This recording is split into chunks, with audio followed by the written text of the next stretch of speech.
stone, spilled ink on scrolls they called their own. Then came presses hot and loud, voices finally unbound. Now it's keys instead of quills, white screens echo silent thrills. Every age has its dissenters, but I was made to bend the mill. You say slow down, ride it like we did, but I've got wildfire under my eyelids. Evolution doesn't knock, it crashes, and I'm already past the ashes. The future writes in ink and code. Don't tell me how the story's told. You can stay and sulky your dreams, but I'm chasing silver beams. This pen's electric, this plotline bites. We don't wait, we ignite. You can guard the gates, you know, but the future writes in ink and code. Used to call it art, now they call it cheap, but I'm still sweating over every beat. The tools have changed, the heart is not. I bleed the same, just on a different plot. Some still build with rust and rope, but I've got neural nets and hope. I'm not here to ask permission, I'm the shift you couldn't stop. Said that's not real, that's not pure, but they forget fire made books endure. And every rebel with the screen is part of the next great literary machine. The future writes in ink and code. Don't tell me how the story's told. You can stay in sepia dreams, but I'm chasing silver beams. This pen's electric, this plotline bites. We don't wait, we ignite. You can chain yourself to old echoes, but the future writes in ink and code. From monks in towers with aching hands to basement poets with startup plans, from parchment prayers to algorithm sparks, we've always written in the dark. Now the dark just answers back. The future writes in ink and code. I'm not slowing down this road. You can preach about the craft, but I've got a better map. With every keystroke, every phrase, I'm blazing through this golden phase. History whispers you're too bold, but the future writes in ink and code. Oh yeah. Ladies and gentlemen, welcome to Friday night with the Future Fiction Academy. But this page is mine. I don't just have one queen, I don't just have two queens, I have all three queens. Ladies and gentlemen, welcome. Hi, ladies. How you doing? Hello. You want to hear something funny, everybody? I literally have been running around and doing all kinds of things and cooking for my wife and all of that stuff. And when I got here, they were already playing this song. And so I thought to myself, I would just jump in, get this all started, and have the ladies have a party. We are going to have quite the party tonight because for 1 month, we have been existing in this publishing world of artificial intelligence and publishing. And that existence is the Future Fiction Press. We have been working so diligently to get the press up and rolling. Tons of experience behind all of this stuff. A small crew of people doing the amazing things. And I have the honor of introducing Elizabeth and Wes, Stacey Anderson, and the incomparable Steph Pajonas. How are y'all, ladies? Hello. You were running a little late, so I was nervous. It's just not the same if I call myself a queen as it is having you call it a queen. It just isn't the same, but I have been calling them the three queens for like ever since we were at Author Nation last year. Man, it's been a year, ladies. I have almost been working for the Future Fiction Academy for a year.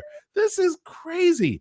And all of these changes, all of these things just keep happening and keep evolving from the minds of these three queens. So what I want to do today is I want to talk about what in the world made you three come up with this whole idea of the press in the first place. Anybody want to start that one out? I can answer that question.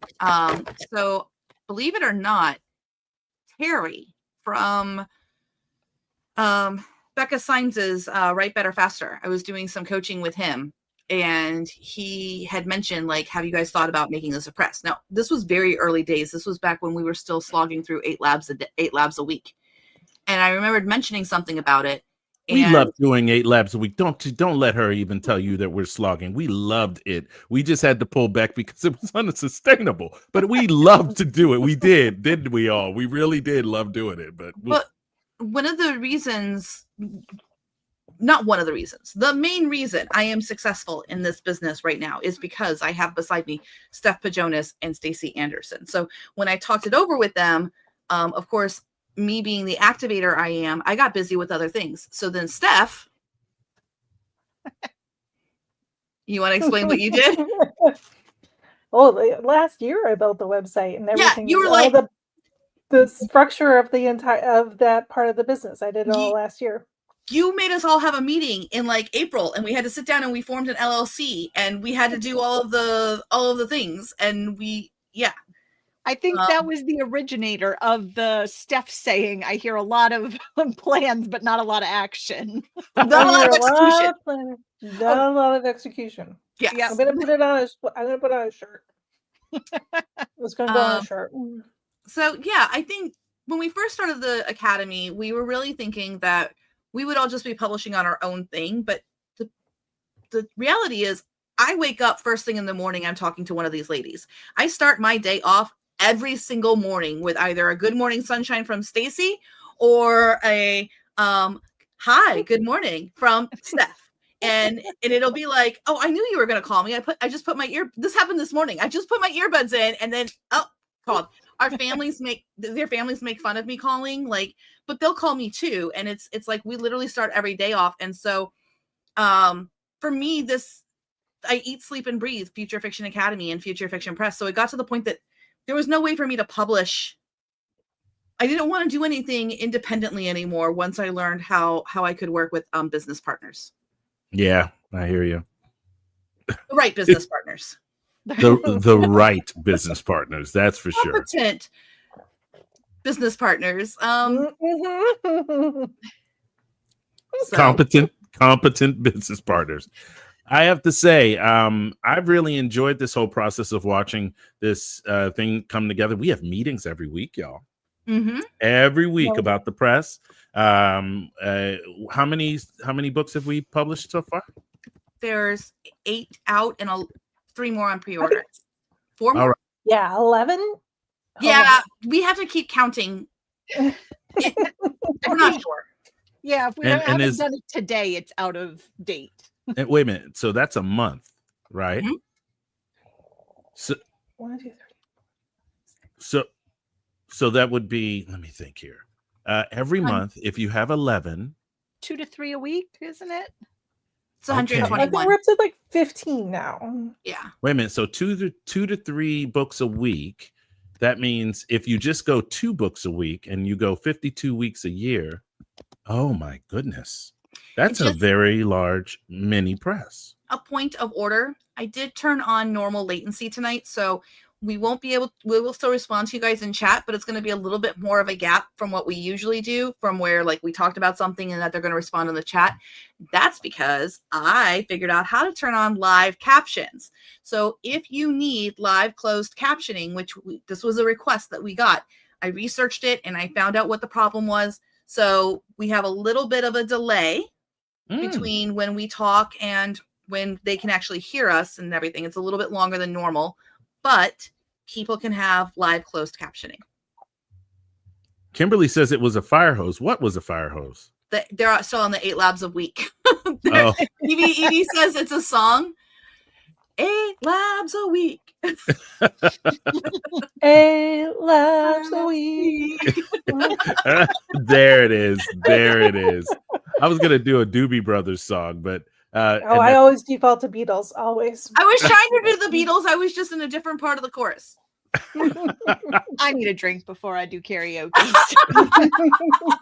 And then I forget what song I'm doing and I'm just babbling. And that's where Kim Gordon says it was a fire hose. So It was a fire hose. And I used to go to a lot of those 8 labs a week things, and we were always trying to figure things. You know, all of this is this press is a culmination of all of these things that we have been trying at the Academy for, I want to say 2.5 years now, almost 3 years of us working hard. Yeah, working through mega prompts, working through automations that we built ourselves, working through all of these different things. And all of them have been leading to faster and faster output while still maintaining quality. That to me is you could either live or die by the quality of your books that you put out. And we have been working so very hard to make sure that these things are quality, full of quality. Am I crazy on that one? Of course you're not crazy. Because otherwise, I mean, if people don't like the books, they won't buy the books, or they won't buy the second book, or they'll give you a bad review, or any number of things that would get in the way of us building a viable, wonderful, big business. And we've got so many new innovations and all these different ways that we're trying to tackle this whole thing. The fact that there are less than 12 people that work on this no, there's 13. Are there 13 now? Mm-hmm. Okay. So there my Chris joined the press. Oh crap, that's right. Yeah. That is right. Yeah. And everyone contributes in their way to all of this stuff. We're all everybody who works in the background, we're all trying our best to either write, edit, proofread, all kinds of other things that we can, coming up with pin names, all of these things. And that has been a tenet of the FFA since we started. We have always said raw AI output is not like you have to go through it. You still have to be the author. It is a tool. And in the FFP, we always have basically two touches by humans. And you get balloons. And then also the V stands for our favorite word. Victory. Validate. Yep. So we have the person running it, and then we still have an editor. Both can use AI assistance, but they have to use their human author brain, their human author eyes to go through it and see the problem, see the consistency, see, as Elizabeth said, the AI has never shut its thumb in a car door or something. No. Less graphic. And actually bigger than that, I had 3 meetings today with our newest authors coming to the Future Fiction Press. So we again, Steph Steph is great because we'll talk about something and then we just wake up and Steph's like, I have a Google form out for requests for proposals and this is what we're going to do, and out it goes. And so we did that last month, and it was only open to members of the accelerator and to the mastermind. And I think maybe in the future, we're going to open it up to alumni as well of the program. So anyone who has been in that program and stuff. So, and it's not because we want to be gatekeepers. No, it's not about that. It's about one day we hope to be able to open it up to everybody. It's just that at the moment right now, there's a big threshold of knowledge that you need to know to be able to come and work with an AI press.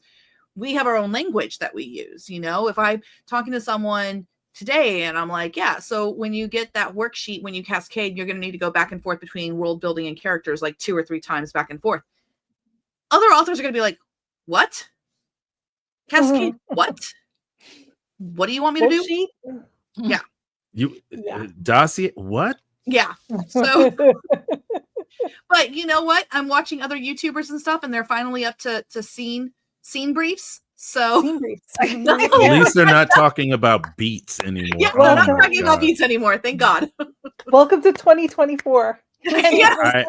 I Welcome put to my Fun toe. 2. I finally put my toe in Reddit, and I saw this person talking about beats, and I could not.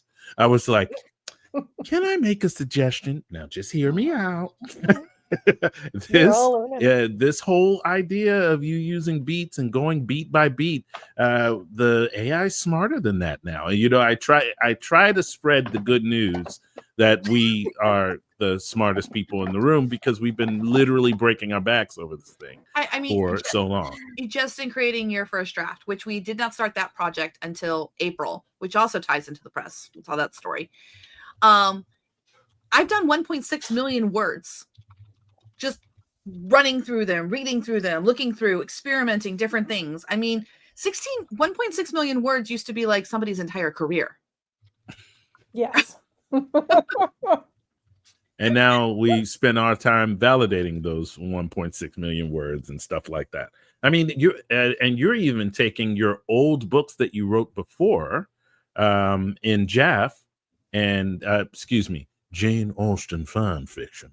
Oh, Jeff is fine. Jeff is fine. It ain't not for the uninitiated. You can think But that it's everybody's more on the in dramatic that crowd. way. Yeah. But we've actually got people who watch this who probably have never even heard of Jaff. And I'm telling you, she got a lot of Jaff books, y'all. And they're republishing all of those books under the press and making sure that are you zhuzhing them? Oh yeah, they're zhuzhing up. Oh, definitely. Yes, they're getting all the zhuzh. Oh yeah. Oh wow, what an opportunity to go back to your first things that you ever wrote and published, and being able to kind of make a new edition and make them fuller and more, you know. So I will be full disclosure that I am no longer allowed to zhuzh up my own books, because when I am supposed to do that, I get stuck in a perfectionism time warp. If anyone can relate to this, where it has to now be perfect. So at first we assigned my sister to help me, and she's actually better suited for other projects. And so now it's even more exciting, because I am back with April Floyd, my very first ride or die business partner extraordinaire, my sister from another mother, April Floyd. And I get to meet her in Vegas, and I'm so excited. So You mean you've never physically seen each other? No. I mean, this is the woman that we talk on the phone and everything like that, helped each other through kids. When my ex-husband tried to leave me naked in a bathrobe at 4 a.m., guess who I called? April Floyd. Guess who helped me get that pre-order out 4 days later? Literally, I'm writing a chapter, sending it to April. She's editing it. I'm sending another chapter to my mother. She's editing it. And then I'm piecemealing it out to make the deadline of 11:59 p.m. I don't know if anyone's ever been there trying to make a pre-order deadline, but I made one yesterday within 1 hour. I had the 58 minutes left on a timer. I was like, oh, good job. I cut it down to less than 10 minutes. I've screamed at all my kids to get off the internet just in case it's going to upload slower. I don't know. So everyone, this is how this works. Elizabeth is the CEO of the Future Fiction Academy, and she helps run everything overall. Stacey is the one that actually runs the academy, though. Right? So Elizabeth is like up here, and she does things and comes up with ideas. Stacey is our operations person who actually makes sure that everybody.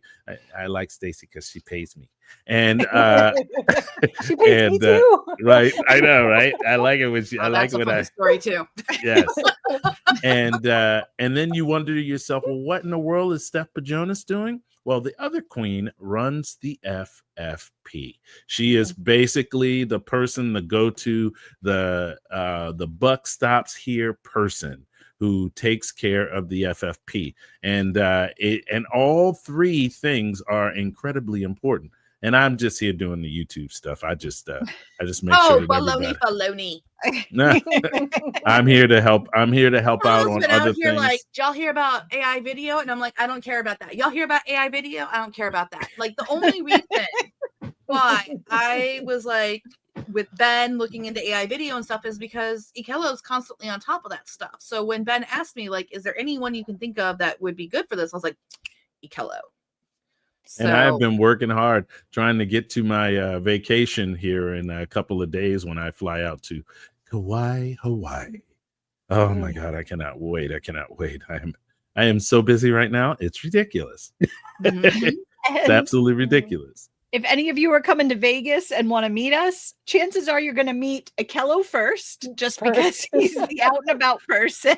Yeah. You'll see Elizabeth, and if you can find Ikello, he'll point to where me and Steph are hiding at. So we actually have some exciting things planned for Vegas. So what many of you don't know is that Stacey and I both have suites, and we can accommodate up to 10 people at a time. And our plan is to have small little under the table AI parties, like it's like a speakeasy, since quite frankly, even that conference is still kind of anti-teaching AI writing.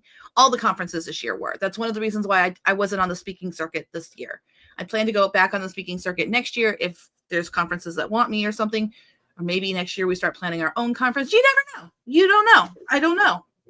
Maybe. Although when we were in New Orleans, we talked a lot about writing with AI. Yes, we did. Thank you, Monica and Russell. Thank you, Monica and Russell. Yeah, the future of publishing was definitely, it was the second place to book me as a speaker, actually, for AI, because I spoke on AI the year before last.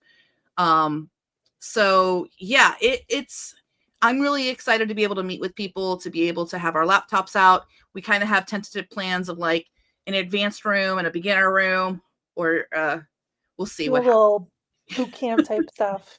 Yeah, we'll be in Paris, and we'll have comfortable seating and spacing and stuff like that for people to work on laptops and to actually do some AI stuff, to teach you the stuff they don't want you to know. Oh, that's going to be so much fun, everyone. Yeah. I mean, it sounds like a shadow conference to me. But hey, it's not a full shadow conference. I'm still encouraging people to go to the conference and all of that. Yeah. Oh, of course, so, of course. Yeah. I mean, like, I'll have a badge and I'll be going. My daughter will be going. Chris will be going. I'm going. We're all going. We all bought our tickets. I gotta see all my friends. You know, gotta hit up like the vellum table. Thank you, Gracie. All that kind of stuff. So yeah, Cassie will be the. Cassie has graciously said that she'll hold down the fort while we're all in Vegas. So she'll be the one. Is she going to teach a class? Probably. Ooh. She's been teaching great classes. She's got no. I'm just excited for her. Yeah, she's got that class right now. Oh, the coupon ends today, doesn't it? Or did it end this morning, Stacey? No, it ends today. Okay, so use the coupon code Blockbuster on that 90 days, 0 to 90 days as an author. Cassie is the newest author on the staff. Because Ikello, you published before she did.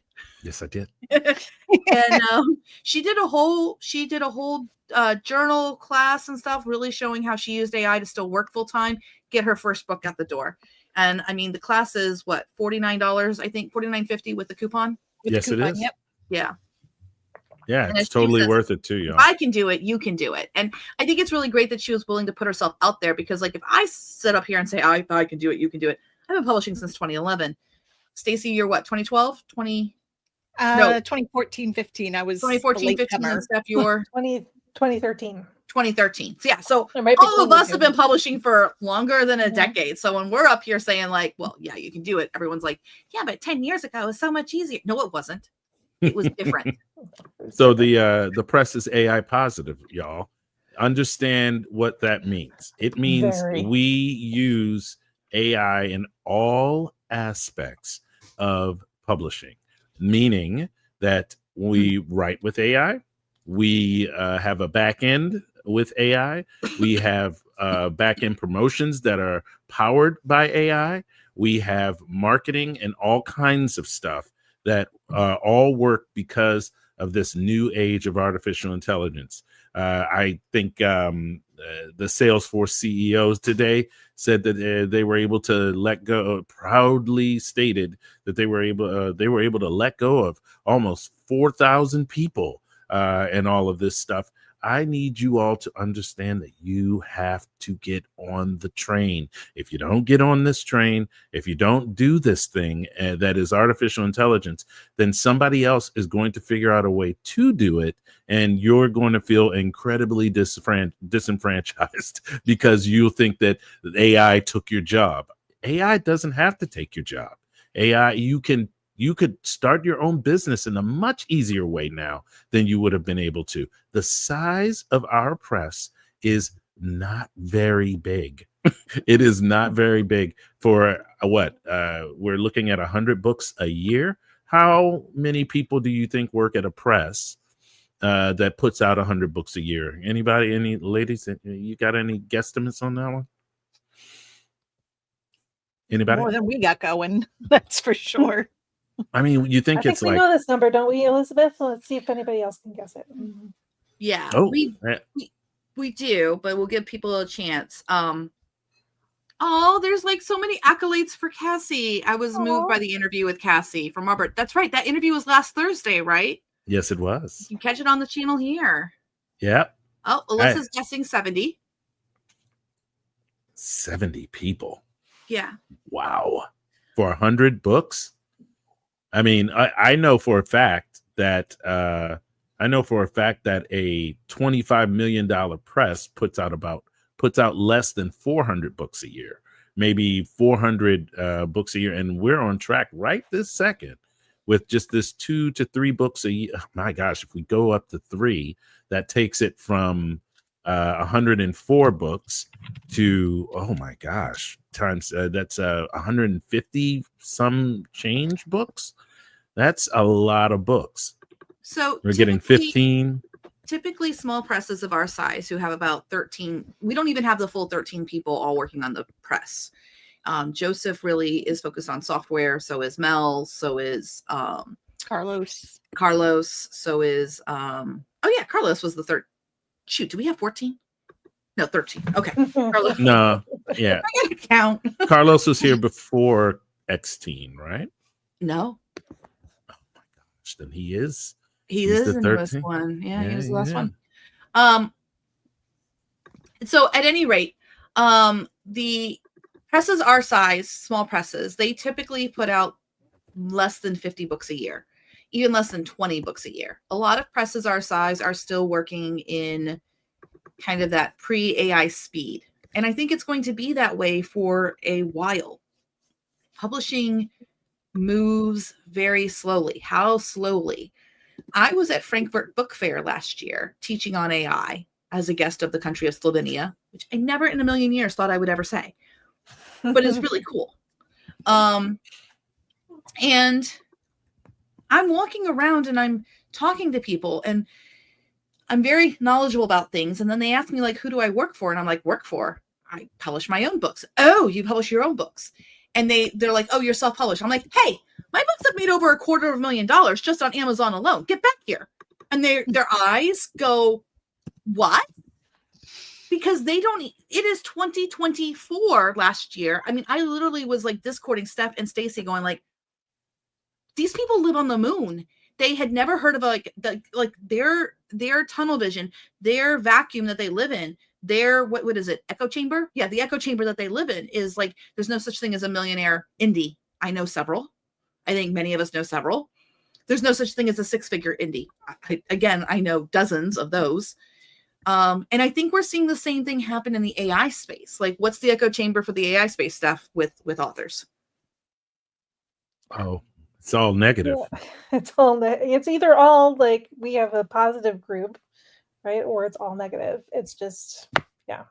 But I mean, they think that the AI, like the people who are anti-AI, they think that it can't. They have a very strange, they're like on two camps, right? Either you can say, write me a whole book about 2 wizards fighting in the yard and hit go and you get a 60,000 word book just like pops out of it. I mean, Or you they can. think We that did it build can't that. do anything. Yeah. And then they think it can't do anything. Like, Yeah. oh, it's a terrible writer, it's a terrible editor, it only produces crap, it's all slop, blah blah blah. So they either think that it's amazing that you can type in one thing and you hit go and you just you get a 60,000 word book you can easily publish. Go ahead and stick it up there, make millions of dollars, or they think it's crap. It's like it's really on the two ends of the spectrum. I feel like So, yeah. I feel like we have always realistically looked at the functions and the way that AI works, and we've always been able to evaluate. I have to say thank you, Elizabeth, on that partly. Help us evaluate what AI's actual capabilities are. Sometimes, and the other queens will attest to this, but sometimes Elizabeth just sees something that nobody else really sees, because she'll bring it to the group, and everybody kind of goes, what do you mean you want to do this? Because she has realized, because she tries to keep her ear to the ground, that certain things are happening right now, and that we need to do things now in order to counter those things that are happening right now. There are companies that are there are actually like Fortune, like not necessarily Fortune 500, but actually no, Fortune 500 Hello? companies that are, huh? I kind of want to know how Stacey got started with AI. We'll get to that. Okay. But there are Fortune 500 companies that are incredibly interested in what we are doing over Yeah, at the future. That's why I'm diverting. I knew where you were going. And I'm like, Wait. What I'm saying is in those inquiries and stuff like that, we realized that we had ourselves a bit of a dragon that we were riding. And if those companies ever become even more interested, or don't become interested at all and completely go into something else, we will still have the reins and be able to create and produce at a rate that I don't think that they are prepared for. And I know how to talk in front of people. All right. My gosh. I'm like, she's like trying to cut me off, and I'm like, girl, get off my back. All right. But I will say that. Well, I'll save it for later. Yeah, Stacey. Well, I was going to say today I started video or recording some of my preliminary stuff for book camp. I'm doing hockey romance. Elizabeth is doing paranormal women's fiction, and we're going to write a Elizabeth's idea. It was last week's live, right? Like 15 minutes before she's going live, she's like calling me up. How much do you like me? Oh no. No, I said you're gonna hate me. I said You're gonna hate me. And she's like, remember how we're planning to do book camp and write a book in a weekend? I've already done that. I'm bored of it. I got you to buy it. I said, we've already done that before. Are you really excited to write a book? That's not buying. That's my voice. That's not agreement. That you're going to go on, get to the meat of what you're going to talk about here. And she's like, hear me out. What if we write a trilogy in a weekend? Oh, okay. Oh my goodness. Oh my goodness, Stacey, you poor thing. How did you get involved in AI, Stace? They don't let me do anything by myself. She boiled me. Like, I used the frog analogy, boiling it when I always can't need boiling water. She's like, oh, we'll just do this live thing and we'll make it a workshop. Okay. How about we write a book in a weekend and edit it in a weekend? Okay. And then she added. And finally, 15 minutes before she goes live, we're doing a trilogy and Razzle and all this stuff. I'm about to announce it. So I hope you're good with it. You're a phonetic beast, Elizabeth. Okay, but hold on. I'm not the villain in this story. I am the coach, okay? Because what you don't know is last summer. Just so y'all all know, that's what every villain says. But go ahead. I was just thinking that's our next coffee mug. I am not the villain in this story, I swear. I'm the fill in the blank. As Jay says, if you left EAW unsupervised, that's on you. I know I only have myself to blame here. No, but seriously, Stacey cuts herself short all the time. Like Stacey's brain is amazing. You should see the things that she, like, you talk about leaving someone without supervision. If you leave Stacey alone for about an hour and a half, she'll have an entire automation on your marketing, and like, won't she, Steph? And it'll be like, hold on, I'll show you how it does all 57 steps. Just watch. Like, I do one thing, and then Stacey turns it into like the complexity of a Rube Goldberg machine, but it's not a Rube Goldberg machine. It's like every little step, it's looking at the tropes, and then it's looking at this K-lytics thing, and then it's looking at the market research, and then it's looking at, I mean, it goes banana pants. It's amazing. But last summer, she and I wrote, what did we do? We wrote 20,000 words in 6 hours. Yeah. Women's fiction. And my mom read it, and she was like, where's the rest of it? Like, where's the rest of the book? Let's go. It was like the first episode, like a novella. Yeah, we wrote that in Rexy 1. Huh? Rexy 1, we wrote it in. Oh. Yeah, because we had to figure out how to use the same gosh. superstructure. Oh Yeah. my gosh. Yeah. Rexy was- 1, we did that. Ladies it was and before Come a long Raptor way. existed. Mhm. ladies Yeah. and gentlemen, this thing is there's this computer program that we first started out dipping our toes into was called Rexy, and it started out as a word banger. Was the first section correct? No, the very first section was Prompter. the Just a prompter. prompter. Prompter. The prompter. And So it then was supposed to be a came- library of prompts to help us prompt Yeah. better, because and she was going with the Dewey Decimal System, and Yeah, it was Yeah. very it was very the word that the only word I can Oh, God. come up with is it was an esoteric beast. It was incredibly weird to work with, and the problem always is that it works in Elizabeth's head, it should work in everybody else's head. And so that was what we did. Was we found we tried to wrap our heads around the way things work in Elizabeth's head. And I have to tell y'all, I'm not going to say it's a scary place, but it's a scary place to be. Thank you, Kimberly. Kimberly is like, come on, let's actually defend Rexy, my baby Still over here. up. You could still use it, and Joseph says there are people still using it because he could tell in like. Is it Rochelle? Is Rochelle here tonight? Are you still using Rexy? I think she is. So she is. So word banger. Do you guys remember how word banger came about?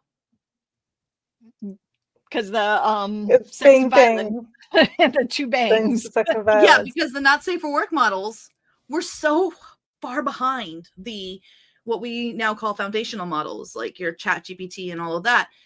So we literally had to build a tool that could allow us to like prompt and then like continue the prompt so that we could get 800 to 1,000 words out of these not safe for work models. And we called them bangs because Please do that. we were literally using it to either kill someone or make someone very happy. Either way, you were getting banged.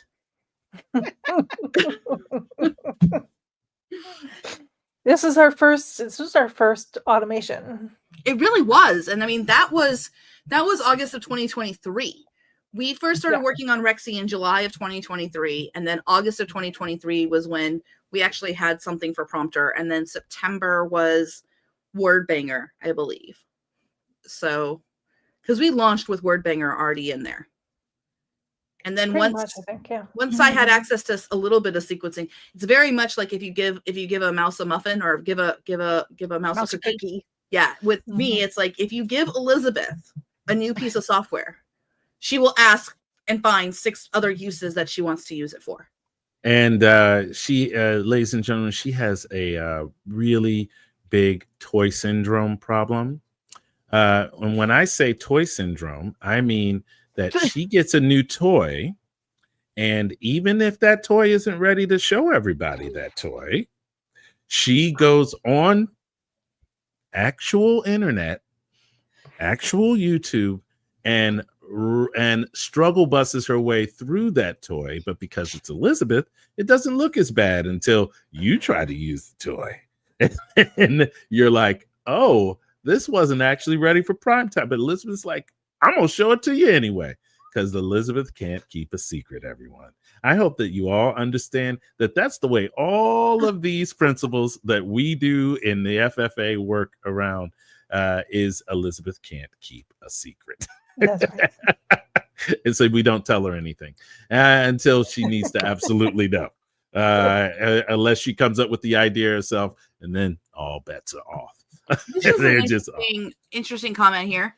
I just created a book generator that's super. The level of detail throughout and level of control is amazing. This isn't to fool myself that I am a writer, but to enjoy a book I actually want to read.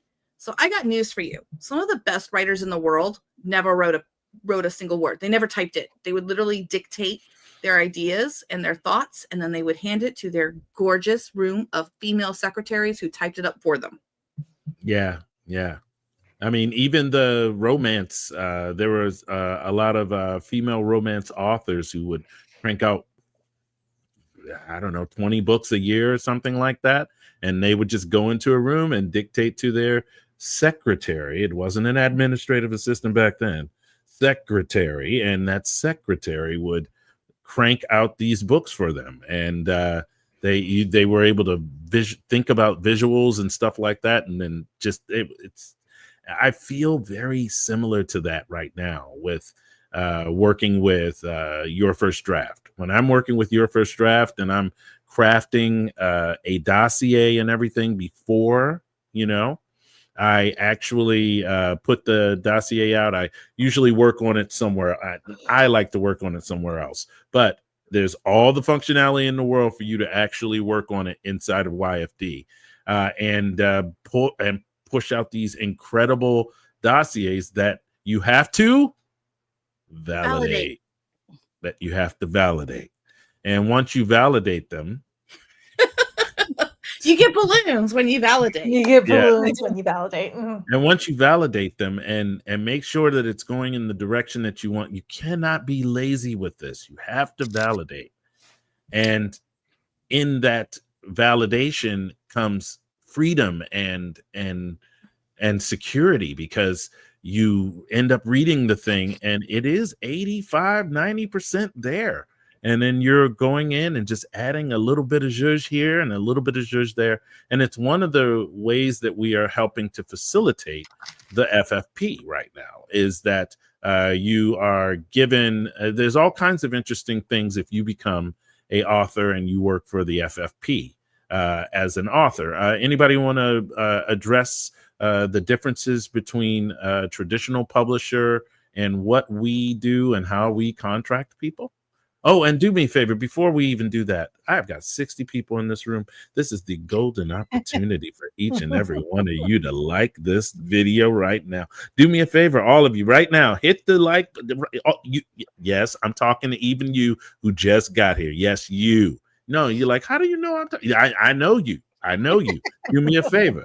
Hit the like button right now. We will get this thing out to so many more people. So many more people will hear the good news that they can start their own. I mean, because that's what we're doing, is showing the way. We're trying to show the way and trying to make it so that other people can become their own bosses too and start these kinds of presses too, and having the ability and the tools and all of that stuff. We're building it all ourselves so that you as an individual can crank out 7 books a year. Man, I wish Rick Brown, my favorite author, would just get on board, because he's got carpal tunnel now.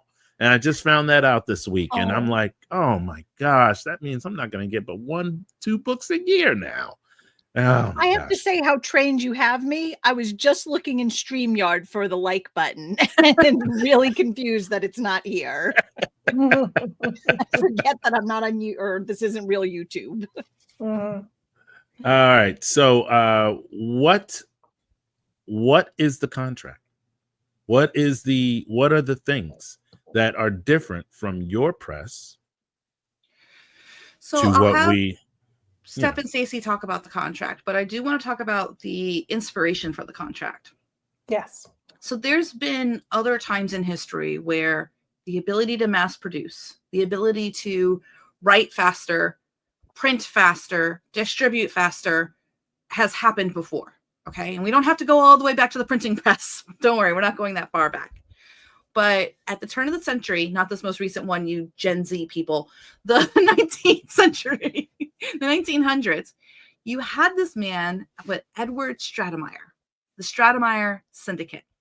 And what he did is he envisioned these children's, like young adult readers, written by a bunch of different ghostwriters. Now, these writers were all across the country, but they would get paid what's called work for hire. They would be told exactly the formula of the book that they have to do, and they would write these books, and then they would get published under one author name. And you're probably thinking like, well, these probably weren't very big series or anything. Au contraire. These series are like the foundation for a lot of us in our childhoods. The Nancy Drew series and the Hardy Boys were Stratemeyer syndicates. So that is the inspiration of where we thought, with AI coming on, we had to reimagine what this world looks like, because it's not that the author's not still important. It's just that the author is like the beginning seed of the project, but there's so many more humans now involved, and what that compensation is going to look like. Which one of you wants to go over the contract? Stacey goes over the contract, but we want to talk a little bit about the. Don't make We'll Steph talk do a little that. about the RFP that led us there, right? But we wanted to definitely go to our community of people at the FFA. Anybody who's been with us for a while understands these tools, understands how to use your first draft, because that was going to be a very foundation of the press. And that does go all the way back to April, which Elizabeth was talking about earlier, when we decided that, oh, we want this press, but how are we going to do this if we don't have any kind of software to back it up? And that's where your first draft came from, right? So your first draft is the foundation of the press when we have people coming in to help us use those tools and write the books that they have ideas for, right? So we put out this RFP and we asked people to come to us with a trilogy that they were interested in writing, and they gave us pitches and broke it down into their books and the books in the series, right? And then the overarching plot that they wanted to do for their trilogy. And we got a lot of amazing, really amazing RFPs come in. It was so much fun sitting down to like read them all and think about them and what they could represent for our press, and how it would fill in all the little gaps that we have right now, because we're like a little heavy on the romance right now. We'd like want to break it out more sci-fi or fantasy and all these other kinds of things. So like that's part of my job at the press, is the editor-in-chief, is helping figure out where the gaps are and filling them in. So it was really, really cool to go through all those RFPs. And then once we had decided for this month and whatnot, we got to send out the acceptance and also tell the people that we it's not even a rejection. We want them to come back with their ideas, because we felt like they were good, but they just needed a little something extra, right? Yeah, so and we explained exactly what it was. We weren't like a traditional publisher where we're like, oh, it just doesn't fit our slate or whatever. We gave like the exact feedback of like, hey, we love this idea, but we needed to have this, this, and this before it can move on. And make it this main character instead of this one, or something like that. that. Or just it needs a main character. Yeah. That happens. Yeah, so once we had a lot of great worlds, but nobody living in them. All right, so it was really fun. It was really, really fun. So we got a bunch of those. We made our choices, and then it was time to actually deliver to them the contract, which is what we were talking about prior to this. It is a work for hire contract. They get a flat fee plus a percent of the total for 5 years. I can never remember the dates. So this isn't a bring your baby. No, don't bring your baby. Leave your baby at home. No babies allowed. No babies allowed. We can talk about the contract. Yeah. So each book is a flat fee and a percentage of royalties. We have it so it's a cutoff after a certain number of years if you're no longer publishing with us, just because I don't want to track down someone in 8 years to give them a 32-cent pay or, a $5 paycheck or something. Like at some point, if you're no longer publishing with us after X number of years, we stop. But So they're So, not but- using their own names ever. no. No. The author or the writer, the person who runs it through the AI, gets the one flat fee and percentage. The editor gets the same flat fee and percentage. And this isn't an editor as in like just minor tweaks. They have the editor has creative control. So once the person the author moves it on to the next stage, it can fundamentally change. Like not fundamentally, but major parts can change if the editor deems it necessary. So the editor has as much control as the author does. They get equal percentages. Down the line, the translator will get an equal percentage, the audiobook creator an equal percentage. So it's less of my book and more of a collaborative Our book. So that's where you have to kind of change your mentality a little bit. And it's Hence also not bringing babies. it's not bringing your baby, and it's not bringing your creation. It's a very collaborative process.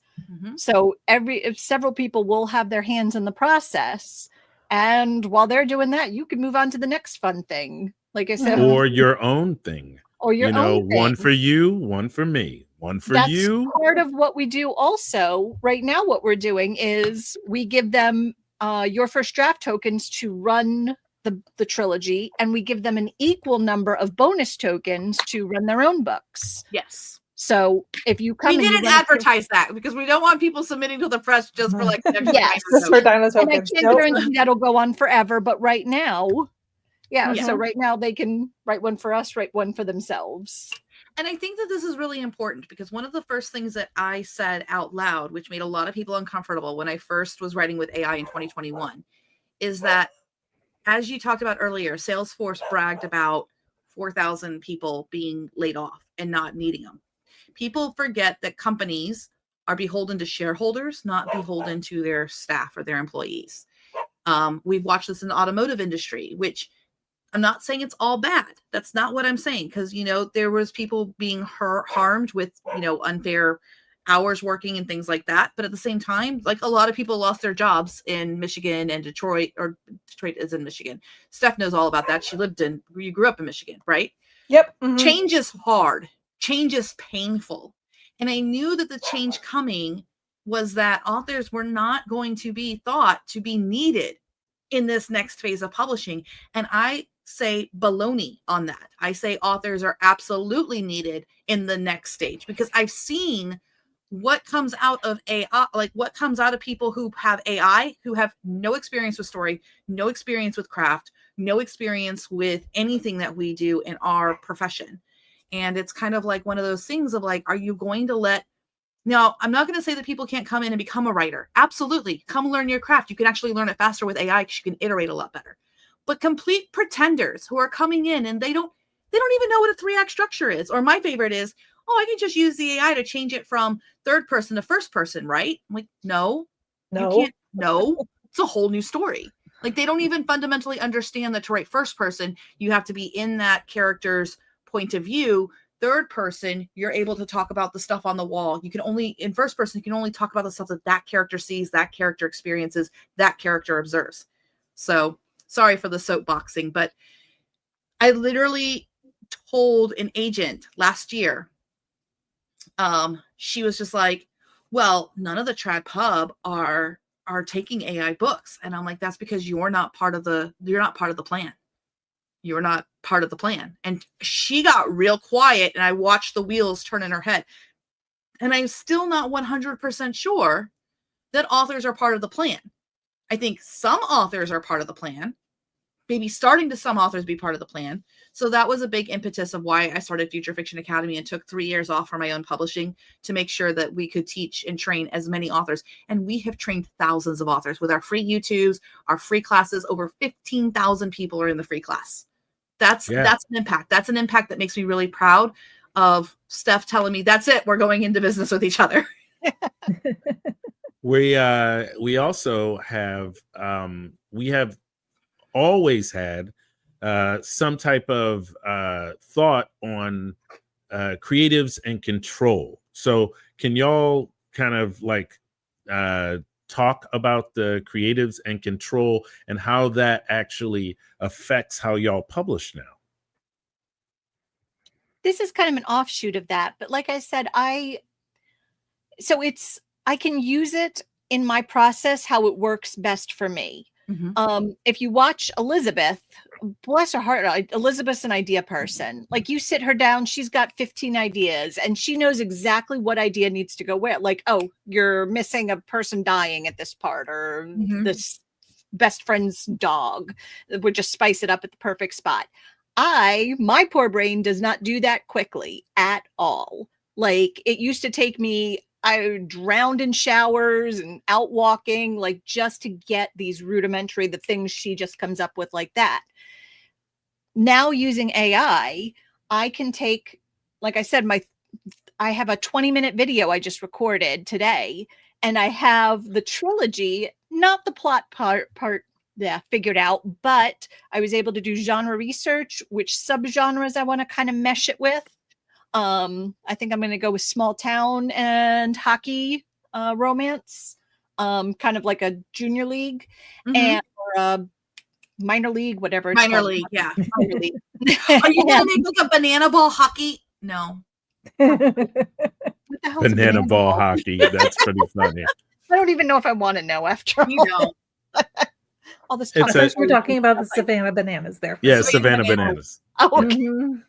Oh, Stacey. All right. But Yes. but I Yeah, was your able genre to research. sit down. Yeah, and then I had Perplexity, Chat, and Claude all open, and boom, boom, boom, same prompt across each, and I had it make trope combinations based on that, and suddenly I have 3, again, not the down and gritty details, but I have this architecture of 3 books, which that would have been 3 months worth of work for me before. Like, I'm just not, that was my slow part of the process, and I did that in 20 minutes. So there are some parts, Elizabeth certainly doesn't need AI for that, because now she's drowning in ideas, but I have control. I can use it over the parts of the process that I need. She can skip the parts that she doesn't need. And Steph's in the middle. It's one of, I use it for everything now. I know. There's like literally, I can't think of anything I don't use it for. Yeah, I think it's just super awesome that we all have the ability to approach this thing called creativity and writing fiction and writing novels and things that are incredibly complicated. We can approach all of that with the aid of artificial intelligence. And I remember there was these 4 authors like 2.5 years ago, and they're doing a round robin like we have right here, and they're trying to figure out how to use AI, and all of them were frustrated. Well, this is dumb. It doesn't do anything. It just doesn't work. And then I found the FFA, and I went, oh, see, that's the way I think. That's the how I literally had a YouTube channel called the Future Fiction Factory, where I was trying to teach people the exact same things that they were teaching over at the FFA, and they were doing a better job of it than I was. And I was like, I love this. I've been embedded ever since I found them, and it made so much sense to me that you would have to use the technology with the limitations you're being given right now. And then as the technology has gotten better, we've had to evolve that. Am I right? So these newer models, they have really evolved. We now have thinking/reasoning models, depending on how you want to. Some call them thinking models, reasoning models, whatever. It's chain of thought, people. I wish they could just all use the same terminology. I wish they could just count numbers. And stop using the same number 6 times. 4 8, and then go backwards. 4, no. 5. Okay, I'm done. I'm so They had they call everything banana something. Yeah, That's they it. had to. I was gonna say they had to slap Google over the head. They tried to release it with the actual name that they wanted to have internally, and everybody's like, "This is banana. This is nano banana. This is not whatever your flash thing is." By the way, there was a question if you made the thumbnail with nano banana. Everyone was dying to know how you made the thumbnail picture. They loved it. Oh, I didn't even get a chance to see the thumbnail picture before it went. I Before you came here. actually, Queen. Let me go look. I don't think I made it. I think I made that one with Sora. I made that in Sora. I'm almost positive I made Yeah, that. look at us. Kimberly, those words are numbers. You don't get both. Oh, I did not make it in Sora. I think I might have made it. I was going to in say, it Nano does not look Banana. like Sora. Yeah, I think I Isn't might it have like made it in Nano Ideogram? Banana. Nano banana. Nano banana. Okay. Yeah, I It's did not. cute. It definitely not The style ideogram. was too good for some of the other models. So, because I saw the other Yeah. two that he rejected, and thank goodness he rejected them, because I was going to be like, Ikello. Well, I mean, I have a couple other ones that it kind of got Steph perfectly in every single picture, but you ladies, you other two ladies, it was like, I Yeah, don't it know. kept making me look like I was a short, pudgy little orc with purple. I balls. just and Laura was the one that said, no, not those two. I think Thank I God like for Laura. We love Laura. Yeah, she's like, and I asked her because I was kind of confused on what I was going to do. I was like, I don't know. I feel like this one isn't good, but maybe it is. And I had tons and tons of these regal ones. Sometimes, and most of the time, they wouldn't put a crown on Steph's head. I'm like, put a crown on her head. Come on now, shoot. Why you got to be treating her like that? I mean, You truthfully, deserve to wear it. Steph is the kind of person that's like, it wasn't comfortable, so I'm not wearing it. Yeah. Yeah. My life is elastic waists and Yep. Oh, comfy Nope, it clothes. gave me a headache. I'm not wearing it. They can just know Not that I'm wearing a it. queen. I Mhm. know. It's like you can just fake coronate me. Just put it on me real quick and then pull it off, and we call it good. So one of the things that we saw in the RFPs, and nothing wrong with this was like really cool. It was really cool to see, honestly. And I was talking about this with these newer models because they're great. But I always say the model has never, had a relation, like the model's never hit its thumb, the model's never slammed its fingers in a car door. Here's the other thing. It's gotten past that. It's gotten to the where the model can suggest where a hand should be slammed in a car door or where there should be like physical pain and stuff. But here's the thing. The AI has never felt jealous. The AI has never felt greedy. The AI has never felt rejected. The AI has never felt these emotions. And so what I'm seeing now come out of these new reasoning models is, yeah, it's getting the facts right, but it's completely devoid of any kind of character arc or emotional stakes or even coming up with some reason for the character to participate in the story. A lot of the stories had similar, I spot patterns. So this is what my brain does. There was a very big pattern that's happening even in our worksheets where almost to the point that I'm going to recommend new cascading things, but it's really not nailing down why a character in any given story needs to even participate in that story. And I can give an example, not from the RFPs. I'll come up with a different one from what I was playing with. So one of the story ideas I was playing with the other day was this idea of the MM and like the male racing car driver and then the PR person and all of that. And it really I really had to explain to it the stakes about this being a forbidden romance and things like that. But other times I've run F1 books with my sister, could be my voucher on this. It would write things and it's like, why is the character even doing this? Why does the character even care about this? Why is this character? There was a young Japanese driver that we were writing, and you'll understand this, Steph. He was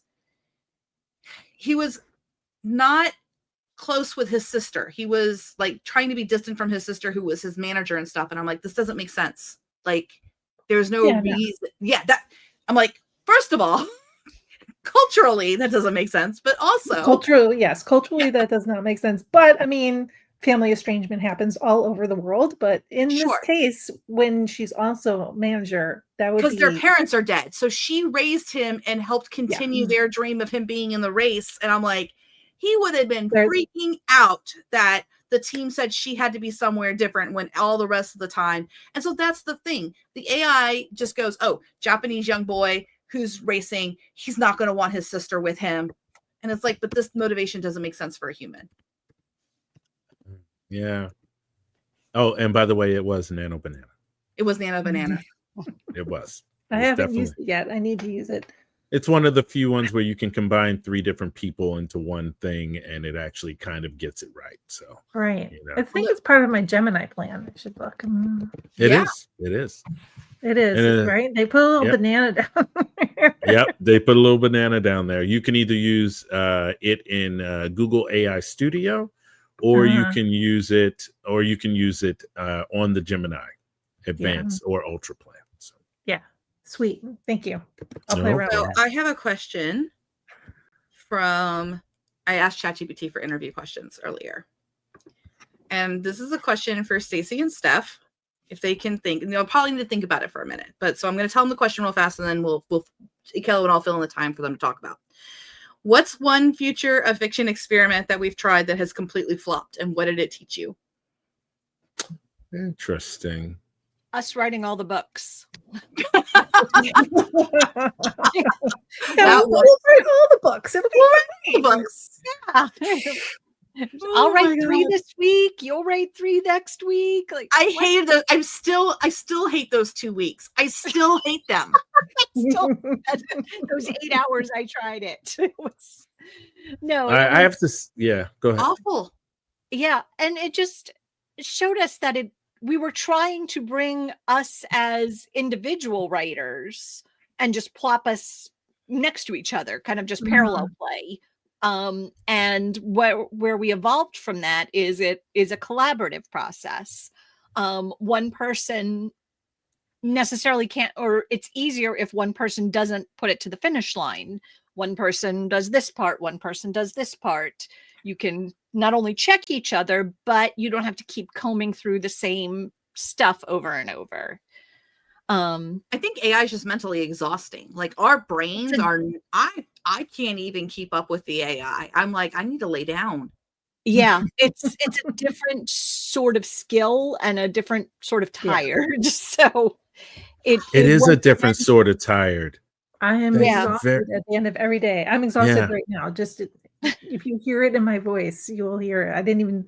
I went to bed last night, laid here for 45 minutes thinking about the next thing that I wanted to like brainstorm or, work on or do. And I'm like, shut up, brain. I want to go to sleep because I'm tired. I'm exhausted, but like the wheels are always turning. I feel like I'm plugged into the matrix, but there's no actual Yeah. plug for me to unplug. Yeah, and it's almost maybe. like the story is going too fast for me because when I'm writing it, I'm going 300-500 words at a time as I'm writing per, 15-20 minute sprint. I could get, 500-600 words. I forget what my old stats were, but I'm going that fast. Now I'm going through 2,500, 2,500, 2,500, 3,000. And that's just from a creator standpoint, that's a lot to filter through, correct, do all that. So Mhm. But I think Yeah. we'll get there.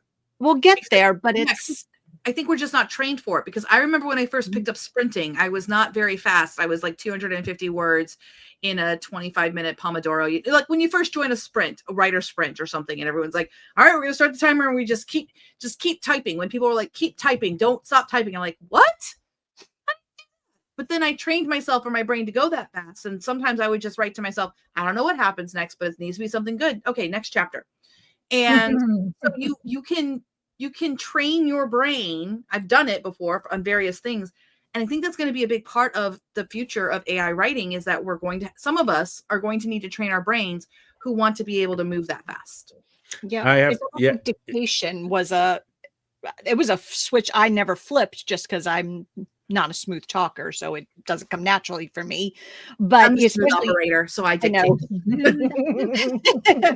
But especially with Dragon, where you had to back in the day say period, news. I do it. It's my thinking time. I trained myself of like I would close my eyes, I would put my headphones on, I would listen to movie scores, I would like put myself Me too. sensory like thing, and I would be like, open quote, Mr. Darcy, comma, the letters have arrived, comma, close quote. I would too. Yeah, Mrs. Reynolds, knocked on the door. It became my thinking time. But Instead I've of heard my you say, uhs and like, ums.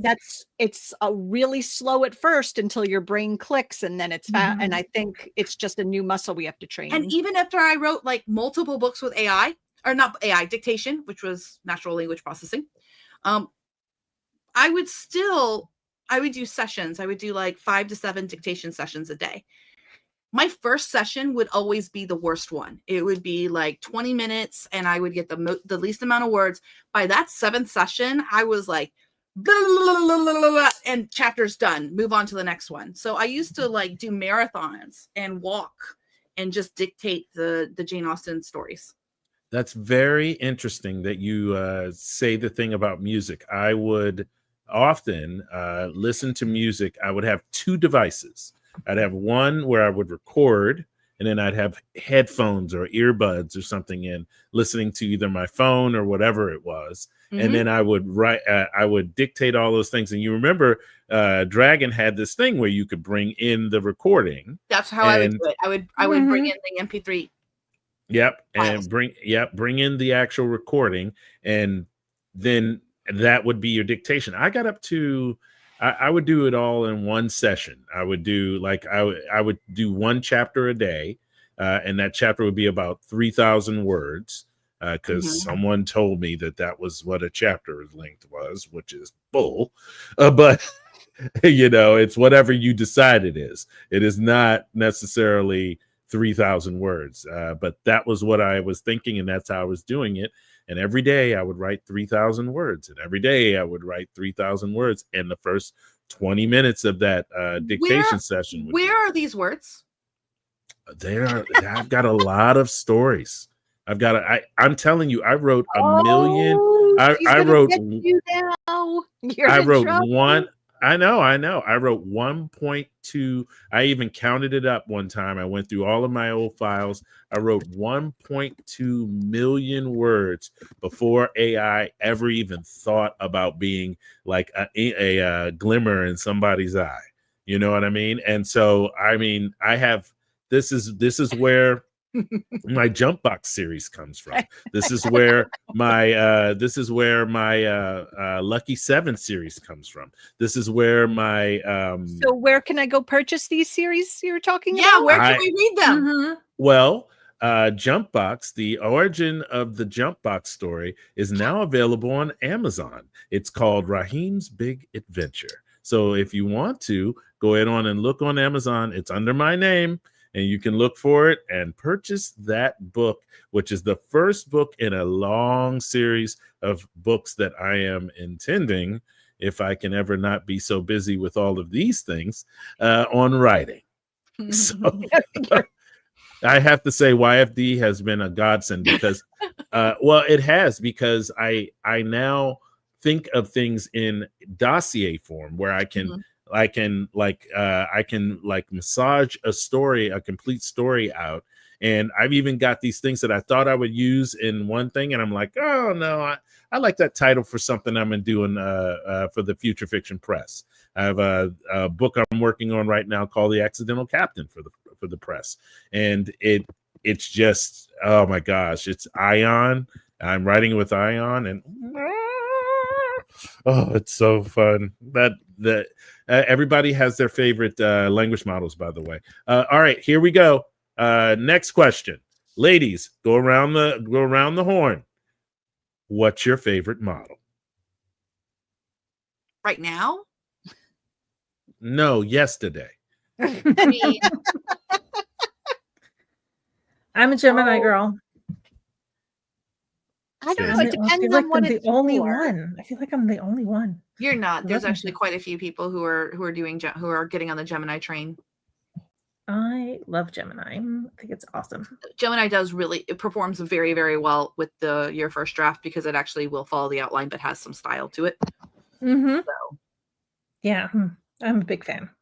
Ion does pretty well with your first draft until about chapter 12. That's why I always like to write 10 chapter novellas with Ion. How long is your story dossier? I'm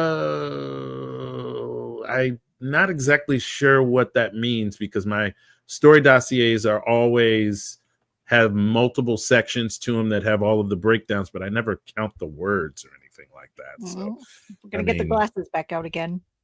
yeah. Look at all the Mhm. Gemini fans in the crowd. I'm telling you, you have started a movement. Gemini I love is it. great. Stacey? It depends on what it's for, but I guess for prose writing, I'm on and off with Claude. I'm currently off because I don't know, it's been a butt lately. And no matter how much I insult its mom, it's just not doing good. And yeah, it's what totally what is flowering the again. what versions of Claude are available in the API right now? Can you go all the way back to 3 or something like that? Probably, but once they have a new model, I don't know. I don't go backwards. Their newest one, Claude, for Sonnet, Sonnet. 1 million tokens is pretty awesome. Wait, Yeah. there's a 4 Sonnet now? I thought we only had 4 Opus. Nope. Oh, nope. their This is- Sonnet has been out for a while, have but the Yeah. 1 4 million haiku. context is Oh. pretty awesome. Yeah. I don't mess with Claude too much, so I I don't use pay Claude attention. for coding. I built the Your First Draft website with Claude. I use it. I use it for all types of coding stuff. It's really great at it. I'm working on a little side project. It's all Claude. Claude, Yeah. PHP. So what It's about not you, hard. Elizabeth? It depends on what's writing. I love Ion for my not safe for work stuff.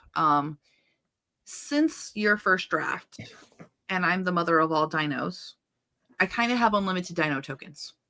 So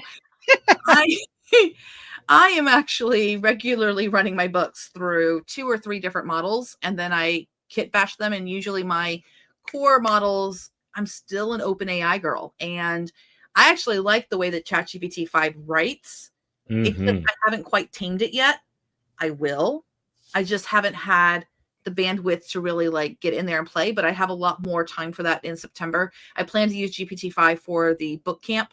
If you're wondering what the book camp is, really and truly, it's for the mastermind and accelerator people. Like, if you want to come to the book camp, join the accelerator for $249 a month. Do not pay $1,000 a weekend to party with us in the Or book do. camp. I don't Or do. That's fine. You can pay whatever you want to. If you do the $2,500 package for both book camps, so you're getting 4 weekends of writing time where you can come live and you get all of the sessions that me and Stacey are doing, you also do get 24 dino tokens. So you also get all the dino tokens in Your First Draft to Ooh, yes. 24. That's- See, But I knew when she was like poo-pooing and doing all that stuff just now, I thought to myself, worst CEO ever. right, but it's still not for the mastermind accelerator people because they get those tokens cheaper. So it's cheaper than $2,500 for you to buy tokens. I think I added it up and it's like $1,300 or something for you to get those. Like, you get 20 tokens for $1,300 if you're in the mastermind, which Yes. 20 tokens can do 10 40 chapter books. Yeah, It's- or 15 20 to 30 chapters. I like to write there are so many novellas, so I like to keep them around 10 chapters, and so that's a lot of books to me. Yep. Yep. So it's the book camp is a really great time if you want to come and really learn the nitty-gritty of, like, we're taking all of our knowledge that we've done for the last couple of years, and then with the tools that we have now, just like mass producing books, good books that delight you to read, books that make you feel something, books that are not just AI slop like that. We're not in the slop business. Nope. No, that's way. one of the main reasons why we throw the V up all the time, because in YFD, you literally, if you do not validate your dossier, the disappointment level at the output that you get from YFD will be, and I use this word with some level of irony, palpable. You will literally. It would be a cacophony of Yes. palpable disappointment. I am telling you, the visceral response you will have to being disappointed that you did not catch some weird thing inside the dossier that throws everything off the rails, it will hurt you, and it will hurt your soul like it is actually your child getting run over by a car. The sunlight will filter through and burn you with the cloying scent of something in the room. Ozone. Yes. Ozone, yes, the cloying scent of ozone. Wait a minute. A metallic cloying scent with an overtone of ozone. Yes, and the Chens Got will it. revolt. Yes. And you'll have to deal with a fantasy female character named Alara who's not sure of her powers. Mhm. And somewhere in And it'll all take place in Willow Creek. all right. This is only we're only going to digress for half of a second here. I went to the dentist. I have to have some major work done. I'm working on it. They decide not to do the work because I'm going on vacation. They don't want to do the work, and then something goes wrong on the vacation. My doctor, I have had for literally 6 years. Her name, and I did say her name, is Dr. Chen. And I said to her, I literally said to her, I was like, you have no idea how popular your name is. Have no idea. And she goes, what do you mean? I said, somebody trained your name into AI, and it is just the go-to. If it's a politician, if it's a general, if it's a doctor, if it's a dentist, whatever it is, if they have a profession wrapped around them, they're probably going to be Dr. Chen. If it's like Marcus a love and Marcus Chen. Marcus Chen. Marcus and Olivia Chen. Marcus. I even told her that. I was like, and they love Marcus, and they love Alara, and they love, all of these names. And she's like, oh, really? I was like, you're very popular. Incredibly popular. But Chen is a popular last name. I mean, It is. So, yeah, but I'll notice that the models purposely, like, we did not get a lot of Smiths. Like, we didn't get a lot of common American last names when they first went around, but like they completely did not even worry about that for other nationalities. No, not at all. Not at all. And that is the end of our digression. All right. So what are your plans for the FFP over, let's say, the next 6 months to a year? Is there some kind of ambition that when we get round to year number 2, that you think you would feel like you would want the goal you would want to get to? I think Steph's the woman with the plan.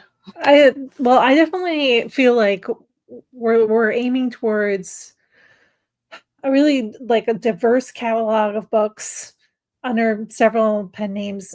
Excuse me. And then just ramping up that kind of production and our relationships with the people who want to write and edit with us. But I know Elizabeth is the one who's got the numbers that she's always pushing towards. And that is I don't know if she wants to necessarily share them or anything like that, but our goal Elizabeth. is just to make FFP a significant portion of our income. Steph, come on. You know she want to share. I will let her decide what she wants to share. You mean Elizabeth? So when we got started with the press, there was many times we had a lot of starts and stops. Like, I drove poor Stephanie nuts. But there was a time that I had to tell her, I am so sorry. And it was after we did the 2 weeks that I was like, we're not ready for this. Like, I can't, my gut just tells me we need to wait. My gut just says we have to stop and wait. And this has happened to us a couple of times over the years that now, bless my little gut, or all of our guts, when our guts say wait or don't, we listen. It's not a secret. We're a female-led company. We do also have Joseph as a founder as well. So he handles the software, but he's great and he's amazing. And we'll be in meetings and one of us will be like, I just don't, there's a feeling, there's something we're missing here, a feeling. And it's like, well, okay, then we're waiting. And I would say 9 times out of 10, if not 10 times out of 10, the answer came to it, like what we were missing, the missing piece, unless you don't agree, Steph, with like, No, I totally agree. yeah. Mhm. And this time around, I mean, I've had 3 meetings today with people working on their first books for the FFP, and I still feel super energized and like super pumped that we're working on this. Like bring on 5 more, let's go. And we talked about this at the last, was it the last goddess meeting or the press meeting? It was a press meeting. The story of the relay race, like I start the race and then Steph's our anchor and Stacey carries the baton like between us. Elizabeth's just running and then all of a sudden throwing up the batons. Somebody find it. And Yeah. So what really started, I am number 1 strategic, but I also have competition in my top 10. And I also have self-assurance. That's the one that gets us in trouble. The self-assurance. I'm like, we can fail. It's fine.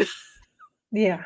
So we had a very, very interesting people interested in what we were doing with the press, and we had some meetings. And those meetings, started my brain thinking in a different way. I see patterns. So my brain started screaming at me like, you need to buckle up. And the first time I said the numbers, it was like, I don't think we can do that.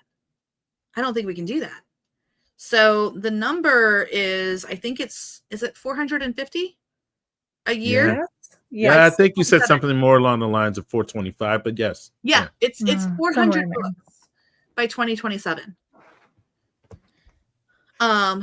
Now the problem with this is that we have a KDP account just like everybody else. And so we're actually limited. Oh, no, we're fine. We're totally fine because we can do 3 books a day times 365. You can do as much as 1,095. Yeah. So if you perfectly space it and everything. yeah. So 40%. We're doing 40% of the capacity. Oh, that's right. We are only allowed to release 3 books a day. Yes. Or upload 3 books a day. Well, we are well within capacity on that. Let me explain how this is J-curving, okay?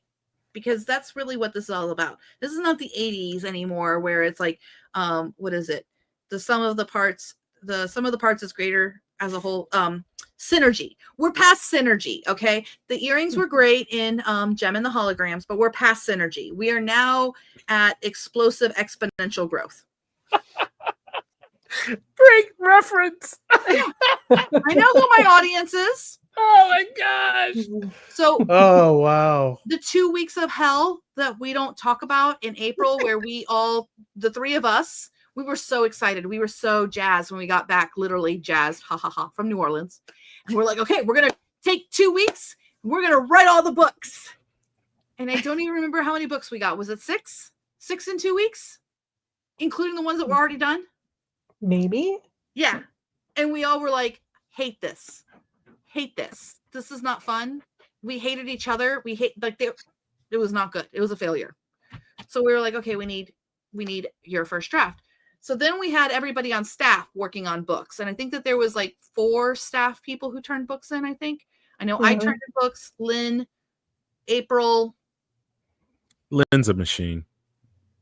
Who else? Me, obviously. Steph? Obviously. Mm-hmm. Is that it? I turned in the nonfiction, but nonfiction. Okay, 5. And So yes, 5 she had people the turned in nonfiction. books. Yes. And the nonfiction did great. Like, it's amazing. Yay for diversification. So 5 people, and we did the 11 books. 5 people, 11 books. We just accepted. We sent out contracts. I'm not even sure how many people have signed. I think it's 12. Somewhere around there. Yeah. 12 times 3 books that they're going to deliver. So that's 36. Mm-hmm. So that's before the end of the year, probably. October 3rd. Yeah. So this is why we're saying it's exponential, because we're realizing I still have books to write. Shoot, I'm writing 3. Between me and Stacey, we're writing 6 books in September. Come join us in book camp. Join the accelerator if you haven't. I mean, when you start to really think about it, it's like, I have to do my day job of teach AI. So I might as well two birds with one, like we do the two birds with one stone a lot. That's also a running thing. We feel really bad because Lynn has birds, but she's okay with it. Because of I don't Elizabeth. feel bad for the birds, are but like you know, right there. I feel Yeah. so bad. Well, Elizabeth, because of your job, that's literally the only way that you're able to produce books is It to do it is. either in front of people or in front of people. But I've always needed to write in front of people. I from the very beginnings of my career, I would say like I would write live in Times Square if I could. So I would do my books and I would publish the chapters as I finished them because I have Tadaitis. It's a personality quirk. We could psychoanalyze it, but we don't need to because it's not going to go anywhere and I have it and I'm stuck with it. But I have to do something and go, ta-da! You don't like it? Okay. Ta-da! Oh yeah, the schnapps thing. Yeah, gifted students. If you were a gifted student in school, you might have Tadaitis. Mhm. But even a lot of the people in the Mastermind Accelerator say they come to either your madness or the YouTube or wherever, not just like sometimes they learn, sometimes they just kind of have you on in the background, and it's good to do it along with you. It's less lonely, like being a writer's lonely, and just Oh to my have gosh. doing it with you live. Do your Our own thing- dossiers, do your own story components, do your own, even if you're not using your first draft or use your first draft, you can Do come y'all- and do it along with us. Do y'all realize how incredibly lucky we all are to have the community surrounding us that we have, that encourages us to write every day, that encourages us to use artificial intelligence to help enhance our creativity, and nobody has weird old hang-ups about it, and Like- everyone's it's just I'm gonna knock on wood. Do you know how many people are in our Discord? I just found I this have out. no idea. no. 2,262. What? Yes. What? That's how many How are did in the that FFA happen? Discord because of the Raptor Right chat.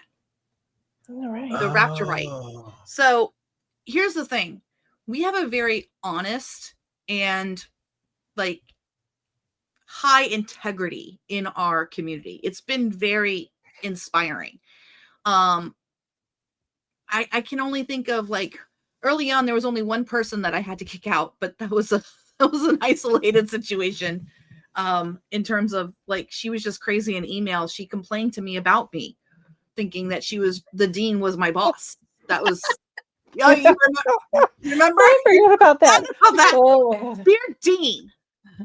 Dear Dean, get on When Elizabeth. Elizabeth teaches, you need to talk to her about. I'm like, Dean. Small company, y'all. Small Yes. company. Why are you answering these emails, lady? Just so y'all know, small company. And I tried to de-escalate it. I did not want to kick her out. I was like, listen, we de-escalate. I don't even remember what the conflict was about, but it's in our emails. And she just like doubled down on like she's the most professional whoever professional. And like, all right, bye. All right, so here's Right. another question for you, Elizabeth. At some point, we're talking about 6 months to a year. We're talking about the future. What is the point at which you will take outside suitors, people who are been watching for a while, aren't in the press, but but may have bought, YFD's boot camp, may have bought some Dino tokens because they were able to buy the boot camp at some point. When will those people have the opportunity to kind of join the race?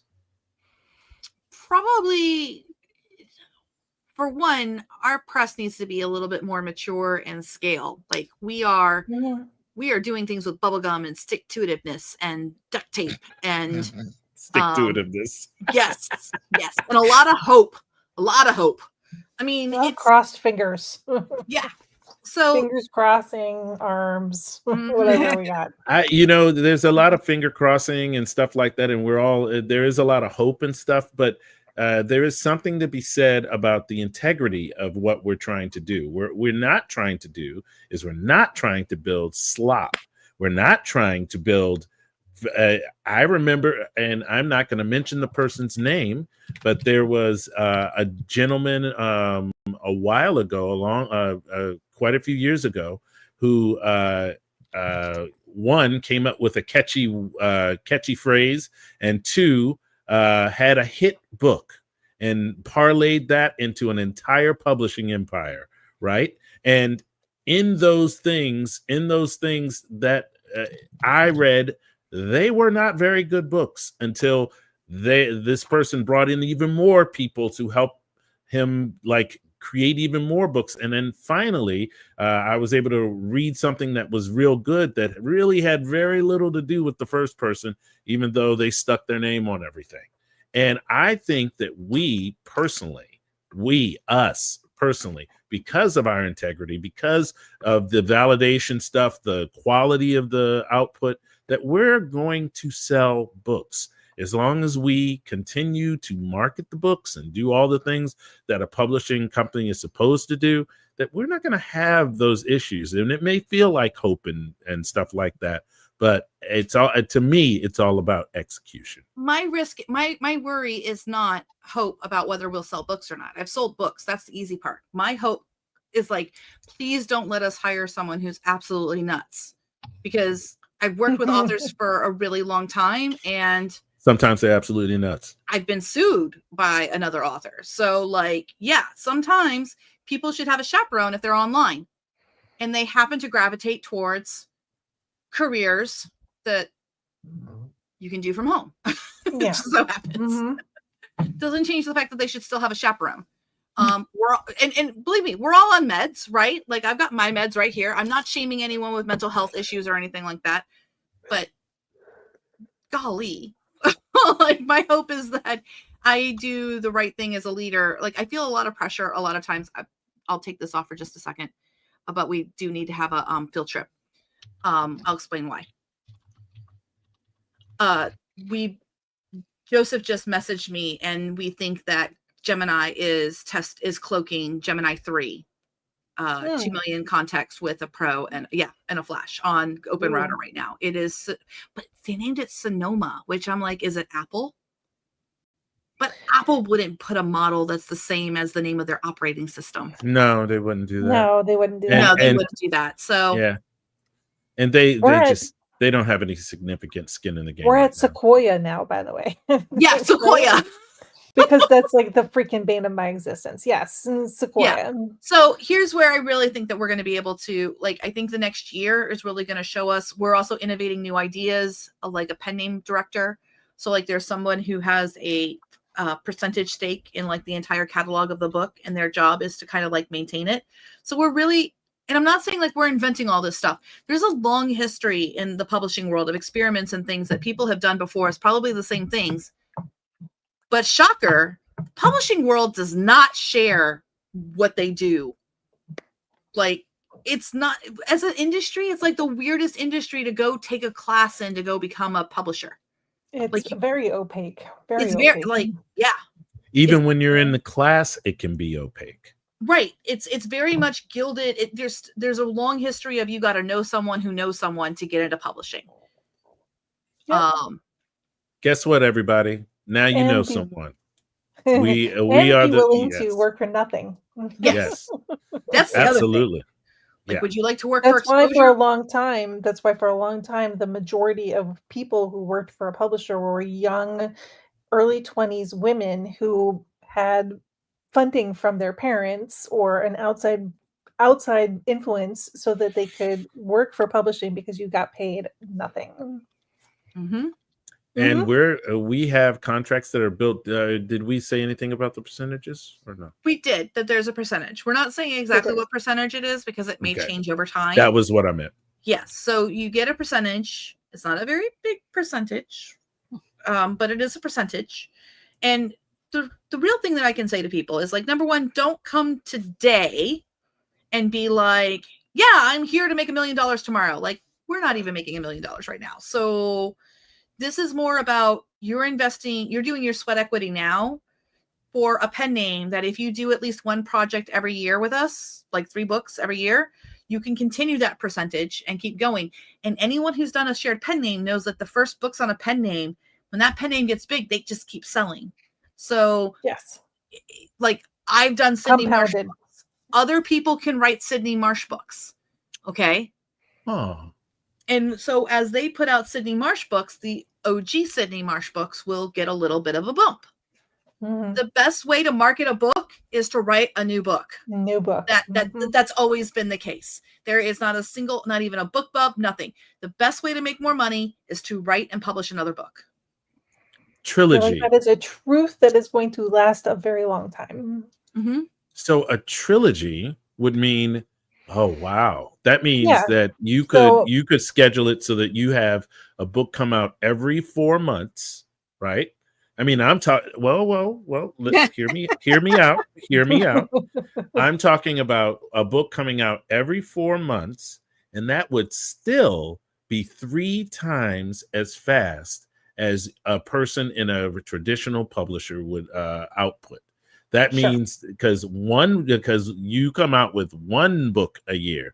This is why Stephen King only has 40 some books or something like that. No, Stephen King's allowed to release more than 1 book a year. Certain names like Nora Roberts can put out more than 1 book a year. Like lots of authors now can put out more than 1 book a year. And I would say TradPub is starting to do that more. They're also starting to do more of the here's 3 books 6 months apart, but it's not their norm. I agree. Right. It's not. And the truth is, the vast majority of TradPub authors never write and publish another book. Never. They get their 1 debut, and if it doesn't work, I mean, we could have a whole symposium. And they're gone. Yeah. Yes. But their system works for the way that they have set their systems up. And to try to make changes there, it's not as easy as we'll just change the contracts. No, it's not as easy as we'll just change the contracts. And let's face it, there's nothing wrong with TradPub. I mean, my gosh, there's billions and billions of dollars every year. They're doing good things for their business. Like we are the little people in the garage playing with personal computers. Like, but at the time, like Jobs and Gates were doing that, IBM was still doing just fine. Hewlett Packard was still doing just fine. But they and we're on a exponential curve. So what it looks like right now is that we're going click, click, click, click, click, and getting bigger and bigger. But what we're actually doing is we're doubling every year, y'all. It's actually what we're doing is like, I totally expect that these 100 books that we put out in a year's time will probably be a heck of a lot more than 100 books, because we'll have the momentum of exponential growth on our side. Bigger context windows, smarter models, smarter people who are using the models because we have more and more experience with it. And automation will come and make us even more than what we are right now. And we are currently in Kindle Unlimited for these books just to get started, but that's not our final plan. Once pen names are established, they will come out of Kindle Unlimited. We won't be putting books back into Kindle Unlimited. We'll be wide, and by being wide, we will eventually have our own platform. I really do believe in a subscription-based where we can go straight to the readers and really produce this there's a lot of people who are trying to be in this space, and I don't think it's quite robust enough, but I really do envision a world where, say by 2028, 2029, somebody can log into our system, which we bought the domain for already. And you can just choose to have the story in your own, whatever format you like, whether it's graphic novel, whether it's the audiobook in German, whether it's the ebook or the ebook in German, or a paperback sent to your house, or a hardback with splayed edges, or as Stacey has even said, what do you call, what is it called? Vertical shorts. Yep. But also you talked about transmedia, I think it is, where the story, there's more to the story in these other formats. So you get one story in the ebook, but if you watch the movie version, you get more backstory, more scenes that you couldn't have seen in the book, or the audiobook might have additional conversations, or etc. So there's There's like a Easter whole- eggs throughout. Yeah, we can Taylor Swift this right up. Hey, so So happy for her, by the way. Yes. yeah, I we am love so her. happy for her. Go TT. TNT. Uh, TNT. So what do y'all all say to this whole death of creativity thing? Y'all think it's No such like thing. No such thing. I'm more creative than ever. If a nuclear war took out all the humans, then the creativity would be left to the cockroaches. And they would probably be creative. And the Twinkies. I So- mean, they so are AI able to like go pretty much anywhere. so it's not so we're not this isn't stunting our growth, making our brains not work as well. No, the truth None of is, that stuff. most aspiring authors are not that creative. They think they are, but when any professional picks up their aspiring novel, we can see trite cliches and tired tropes and That they're not actually executing well. Yeah, there's not. To the point, new authors, if you pick up their book, you could tell who their favorite author is. Yes. Yes. Because they almost mimic their style, that author's style, until they kind of find their own, which is fine. That's the process. But And there's people who know me, one of my biggest pet peeves is I don't like it if people take my ideas and don't give credit when they build upon them. Like, it is a huge issue for me. And I'm not going to apologize for that, because if I was a man, no one would have any problems giving me credit. That's the honest truth. Mm-hmm. And I've dealt with this my entire life. So it's not like this is a new thing. It's just now I'm in my 40s and I can talk about it. The truth is, I believe wholeheartedly, to the point that sometimes y'all have to rein me in, that ideas should be free, and like, I want to put it all out there so that people can collaborate and build off of what I stick out there. Like, if I put the easy peasy book machine out there and then somebody comes back with something else that's like taking it to that next level, I'm like, awesome. And a lot of this is inspired by the fact that I was a big participant in the open source movement in my 20s. So I wrote my first book on Ubuntu with a Linux machine. So it doesn't mean it has to be free or that nobody has to make any money. It just means that you can collaborate, you can build, like Creative Commons licensing and things like that. What was the name of that the software, the word processor thing? It was open something. OpenOffice.org. Open Office. Yeah, that's also open source. Yes. Um, I used to love Open Office. Yeah. Your Google thing makes a .odt, which is an open document template. It's an open document form. It's actually the accepted universal file format. Believe me, I'm chock full of stupid things about open source stuff. But anyway, I think of a future where if your idea of creativity is, this is my IP, this is my little fenced area, this is mine, that's not what creativity is about. Creativity grows and expands, and it trades, and it Builds upon itself. Yeah, it clashes, it confronts, there's so much more. How can you be creative if you don't share it with another human? Like, listen, all my good stuff's in my closet and you'll never see it. That's where all my creative stuff is. There's a phrase that the tech bros love to use, that they are always standing on the shoulders of giants, always building upon the thing that that came before. I mean, we wouldn't have artificial intelligence really if somebody hadn't a long time ago invented a transistor, so there's just these or somebody didn't theorize about internet without that woman with the radio waves on a napkin. Oh my gosh. Alternating frequencies. Yep.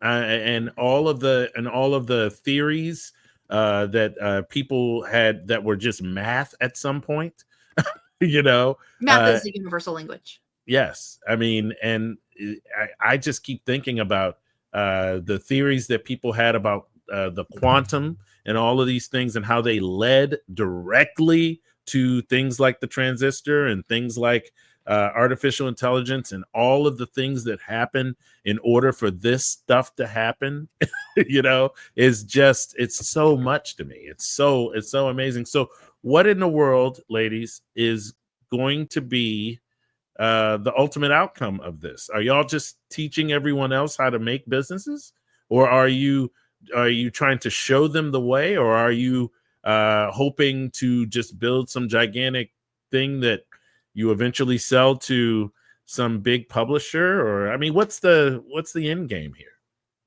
Well, in the end, we're doing something for ourselves. We're writers first. We love writing. We love publishing. We're doing that, and we're just doing it open source wise. We're doing it transparently.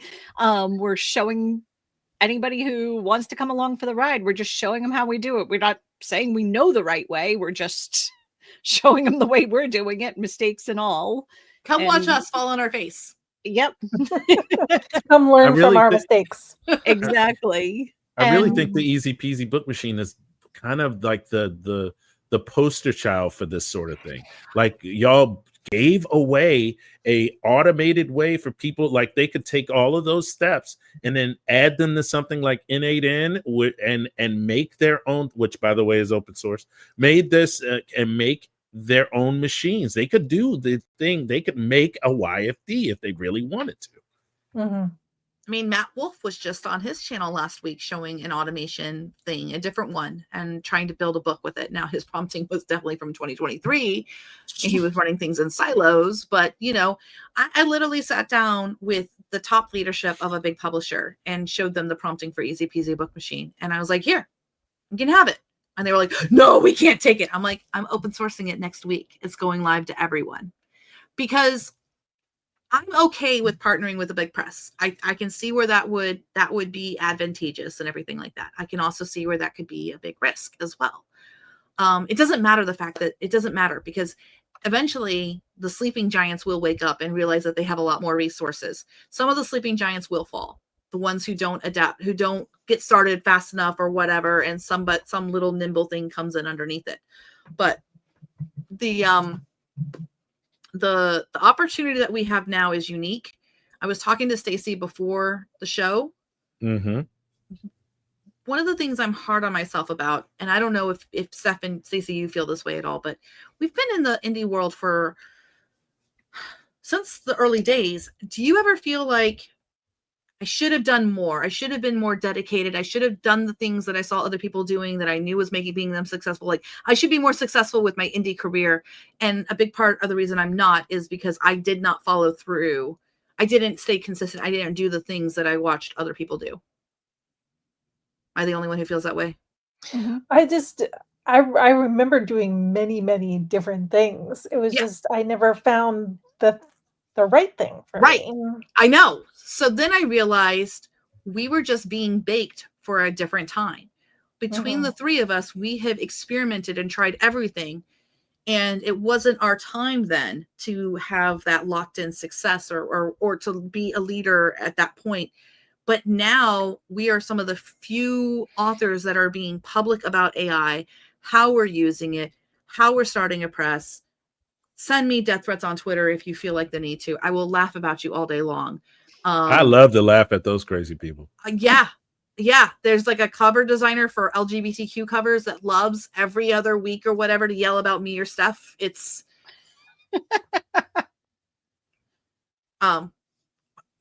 it's interesting. Thing, I guess. Yeah. All right. I told him one time I added him and I was like, thank you so much for as much as you complain. You send me so many people who didn't even know about me to come learn the best things about AI. So keep it up. So then he stopped saying my name, which was nice.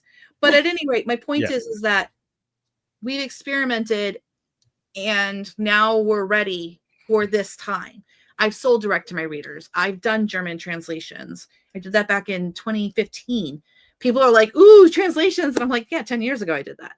I've gotten a book in the top 100 of the Amazon store. I've done a lot of things that I know Steph has done a bunch of like anthologies, and she's done a run for the list and been on the USA Today bestseller list. Stacey's done a whole bunch of different genres that she's like kept like spinning plates and, and all of us can be mad at our former selves. We're all similar ages. I'm the youngest, but I don't feel regret anymore about that, because I look at that and I go, that was just training. And speaking of training, I think it's time to say goodnight to Steph and Stacey, and we have a field trip, Kello, to go check out this new Gemini, this new cloaked model. Like, or okay, I'll put it in a vote to the chat. We can either do the cloaked model here live on the YouTube, or we can go to an after party. So you got a few seconds to vote in the chat. It'll be an after party in the lab room. If we're Either gonna go way, play Steph with and the new, Stace are already Steph and way Stace past are their on the stage. bedtime. Yes. We've had a lot of ragweed here. I'm like, I am dying from allergies and not sleeping, and working a lot this week, getting everything up on the FFP. So Yeah. So what? Excuse. I just don't like staying up late. So last I don't like question, stay then. up late either. I have to say, I'm hoping that they vote for the after party. What? I've got so many things that I have to accomplish before I leave, and Don't you literally leave me unsupervised? It looks like the after party's winning. Looks like the after party. Yeah, yeah. and then we'll I'm put like- someone in charge of you there. Maybe I'm Okay, like- so what? I'm like, no, we can't. But Chris could help with Chris. you. Chris will help with the Paul after and party. Chris. Our no, parents are not gone, help so- with the after party. Help with you. And you Hey, guys- Elizabeth, Yes. if you want to make it a true after party, you could put it in a community room. Mm, Just plan to saying. drink. Huh? I'm going to go get a cocktail. I'm going to go drink. I'm not going into the community room with a drink. Why not? What's wrong with the community room? Chris is already saying she will join. You're all Okay, good. Yeah, Chris, you're not helping with the after party. You're helping just wrangle You're in Elizabeth. charge. So No do new you companies, no new projects. No wait a new- minute? Wait. So are we gonna leave her here in this room? No, I'm going to the lab No. show, but I have Ooh. one last question. I want to. Oh my god.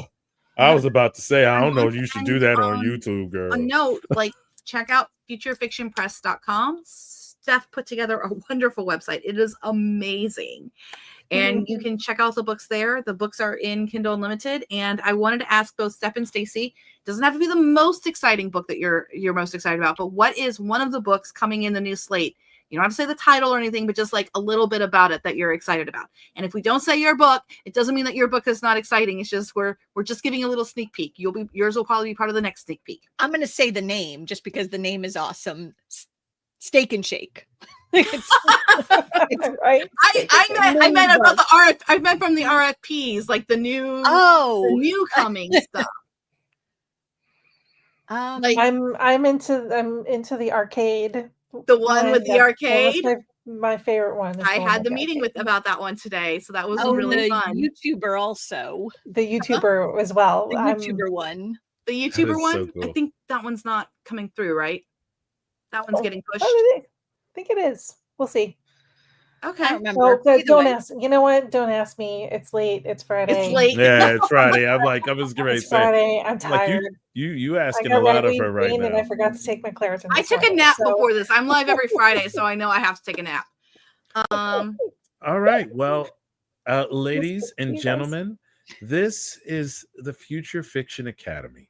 We have tons of standalone classes. We have an accelerator that helps get you all up to speed on everything that is AI and writing. We have a wonderful community of people in the mastermind that will help you and keep you shored up in your time of need when you decide to dip your toe. Yes, I've used that phrase 3 times in one live stream. Dip your toe. Well, I guess we're at 4 into the world of AI and writing. So if you want to do that, just click the link below. It'll take you all over to the Future Fiction Academy and visit the press, thefuturefictionpress.com. And we will see all of you. I got a song. I want to do the right on time song. Yeah, please. Okay. All right. And ladies and gentlemen, goodbye. And we'll see you in class.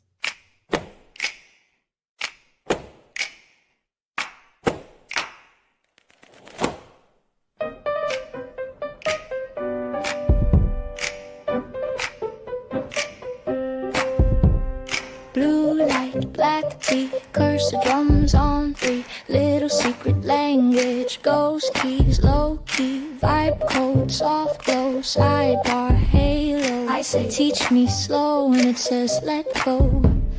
Kept the door locked, key on a string, said too late, still the bell would ring. I get by sparks, make one fire, best part stitched, pulling higher.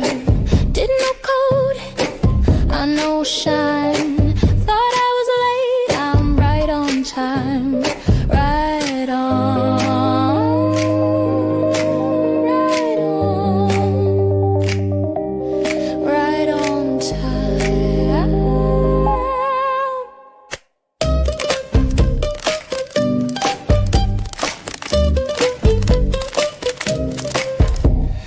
Draft towns, dead ends, map bends, it mends, windows up, winds in, one flame, no spin, thread line, faint hum, quiet becomes, echo room now sings, gold spine, one thing, all my cans turn ash in the breeze, lowercase blooming, soft release, I keep a spark.